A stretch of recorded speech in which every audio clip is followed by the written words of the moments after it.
ఇవాళ రాజ్యసభకు నామినేషన్ దాఖలు చేయనున్నారు బీహార్ సీఎం నితీష్ కుమార్. వచ్చే వారం ముఖ్యమంత్రి పదవికి నితీష్ కుమార్ రాజీనామా చేసే అవకాశం కూడా ఉంది. బీజేపీకి బీహార్ ముఖ్యమంత్రి పీఠం దక్కనుంది. ఇటీవల జరిగిన అసెంబ్లీ ఎన్నికల్లో బీజేపీ అత్యధిక స్థానాలు గెలుచుకున్న విషయం తెలిసిందే.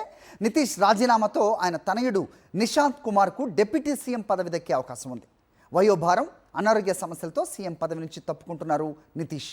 దీంతో బీహార్ రాజకీయాల్లో నితీష్ శకం ముగిసినట్లే అని చెప్పాలి. ఇప్పటివరకు 10 సార్లు సీఎం పదవి చేపట్టారు నితీష్.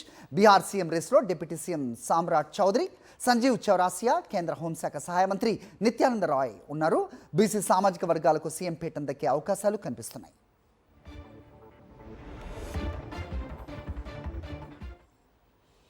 రైట్, ఇదే అంశంపై అప్డేట్స్ మా కరెస్పాండెంట్ వెంకటేష్ న్యూఢిల్లీ నుంచి అందిస్తారు. వెంకటేష్, చెప్పండి. సో మొత్తానికి బీహార్ రాజకీయాల్లో నితీష్ శకం ముగిసినట్లేనా? ఏంటి మెదిగిన ఇన్పుట్స్?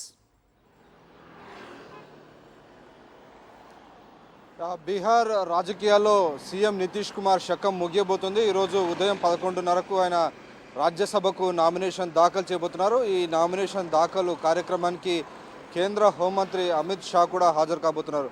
దాదాపు 10 సార్లు ముఖ్యమంత్రిగా నితీష్ కుమార్ పగ్గాలు చేపట్టారు. సో వివిధ పార్టీలతో కలిసి ఆయన పొత్తులో ప్రభుత్వాన్ని సమర్థవంతంగా నడిపినటువంటి పరిస్థితి. సో గుడ్ గవర్నెన్స్కు పేరు పొందినటువంటి నితీష్ కుమార్ ఎరా ఇక ముగియబోతోంది. దాదాపు ఆయన వయసు కూడా 75 సంవత్సరాలు దాటుతుంది. సో ఆ నేపథ్యంలో ఆయన ముఖ్యమంత్రి పదవి నుంచి దిగి కొత్త వేరొకరికి బాధ్యతలు అప్పగించబోతున్నారు. సో ఆ బాధ్యతలు తీసుకునేది బీజేపీకి సంబంధించినటువంటి నాయకుడికే ఆ బాధ్యతలు అప్పగించబోతున్నారు. సో ఇప్పటికే మనకు తెలుసు బీహార్ రాజకీయాలంతా కూడా ఓబీసీ కార్డు పైన ఆధారపడినటువంటి పరిస్థితి. సో ఓబీసీ సామాజిక వర్గానికి సంబంధించినటువంటి వ్యక్తికే బీజేపీ ముఖ్యమంత్రి పగ్గాలు అప్పగించేటువంటి అవకాశం ఉందని తెలుస్తోంది.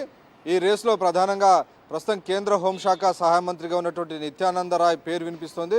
యాదవ సామాజిక వర్గానికి సంబంధించినటువంటి వ్యక్తి.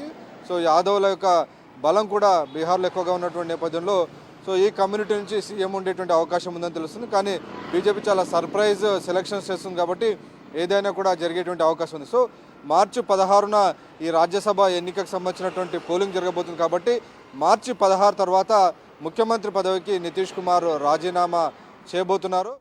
రైట్ వెంకటేష్.